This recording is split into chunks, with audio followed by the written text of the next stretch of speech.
You know I have to ask you this.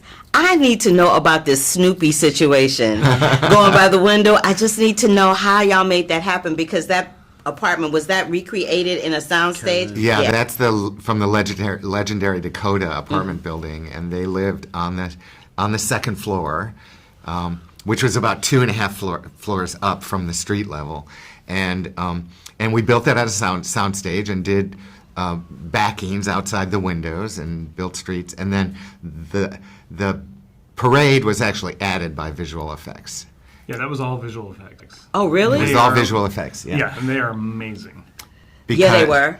Leaves on the trees and everything, all Yeah. the little details moving. But the sound in that scene, too, with the street and the parade and the window open and the party and the overlapping dialogue, and then them in the bedroom having that serious confrontation and the kids coming and knocking at the door and saying, "Snoopy, Snoopy," was really an interesting, difficult chore to mix all that. I'm sure. Correctly. Speaking of difficulty mixing, I want to talk about the concert where Bradley is conducting. When you hear classical music in a sound hall like Carnegie Hall or someplace like that, it's all encompassing, and the acoustics in the venue take care of itself. But it's very different to film that and have that same feeling, in the cinematic form. Can y'all just talk about that for a minute?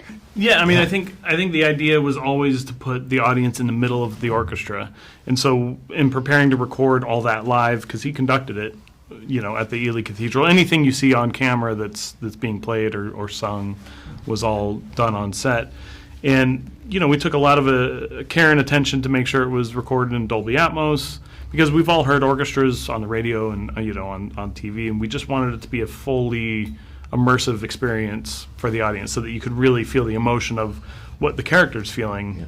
It had to match what you're hearing as well in the audience. So that was, a technical challenge that we were able to accomplish. It was very impressive. I was you. very impressed, because I go to a lot of opera and stuff, and so I was like, ooh, this feels like the real thing. I'm like, okay, y'all did that. Yep.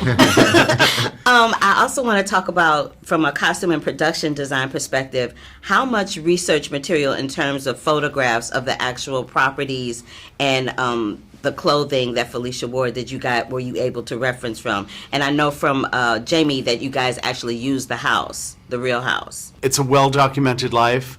We look and see, this is when Felicia started wearing pants. This is Lenny's particularly dressed up here in the country.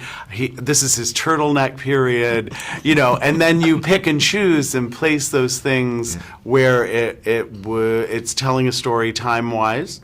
And it's also interesting to look at, and it fits that moment in the script. So those pictures were very valuable for us understanding who these people were, how they lived, and how they wanted to present themselves. Yeah, the references, which are many, give you, you start with that, and you build a foundation from that, and then you start the real design work.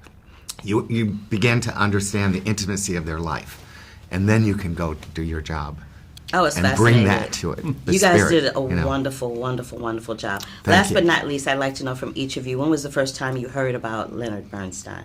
I think when I was a child, he was very available on television to young people's concerts, and bringing classical music to people of a young age. He knew how to talk to children. That's when I heard about him. I saw the young people's concert. Yeah, I mean, it was I was a teenager. Very similar. It was reruns for me, but yeah.